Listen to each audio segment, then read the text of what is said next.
So, Maria, I want to really thank you for coming and talking with us today about your kids and the health choice and Medicaid programs.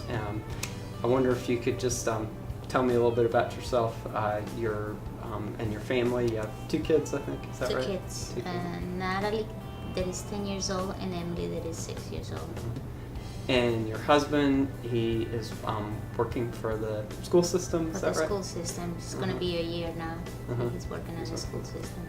And I know you were working at Target for a while, but then it was what was it? It was a late shift? Or It was 10 to 4 o'clock in the morning, so it was kind of nighttime.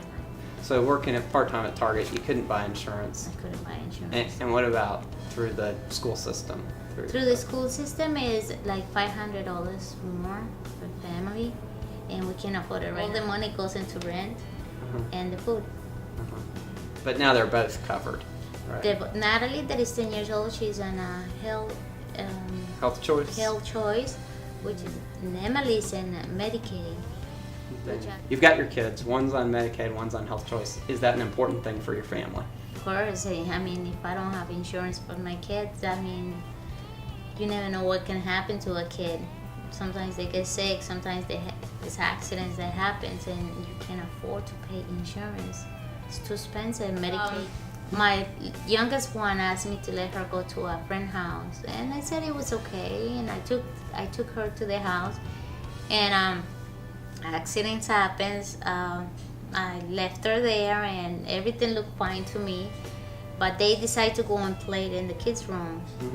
And what happens was that the lady had bunk beds, the Bunk double beds, beds, right? and I guess they decided to go up to the tallest one, and it was a fan. Oh, there's a fan in the ceiling. And my daughter, we don't have a fan here, and she thought it was maybe something different, so she pulled it, and instead of putting the light on, she pulled it, and it was the fan. Oh, the fan started going. And hit her in the eye. So that was really scary. And so you had to take her to the emergency room. Yeah, I took her to Waitman in Cary, and they had to put stitches on and the medication. I was glad by that time I had my insurance for my kids.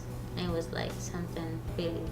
This is really hard when you don't have insurance, and when you don't have you don't have the insurance. You are afraid that if you're gonna go to the doctor, something happens, and they don't want to see your kid.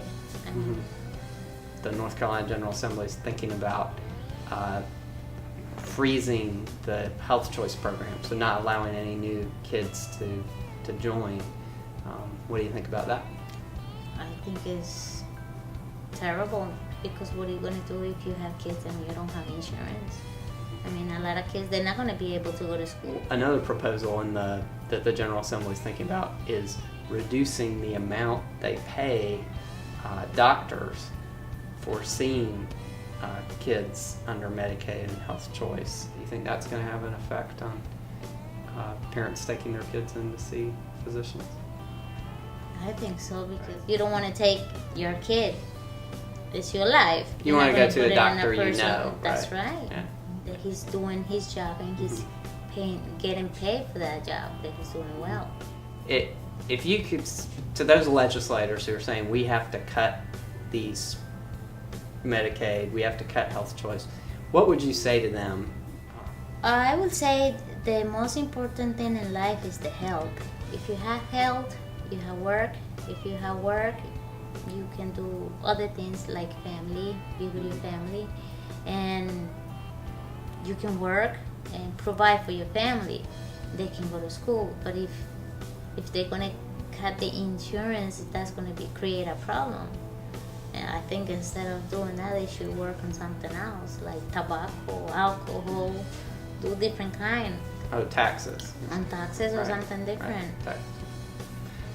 I just hope that everybody they can get a message, a positive message for insurance. I mean, we need our kids. Our kids they're gonna be the next president, so we have to take care of the kids, right? You never know. You never know who's gonna become a president, Yeah. so we have to take good care of kids. And we're all gonna get old, so But that's right. who's gonna be taking care of us, right? Yeah, no, that's true. Provide something different. I mean, try to educate the people. That's what we need, educated people.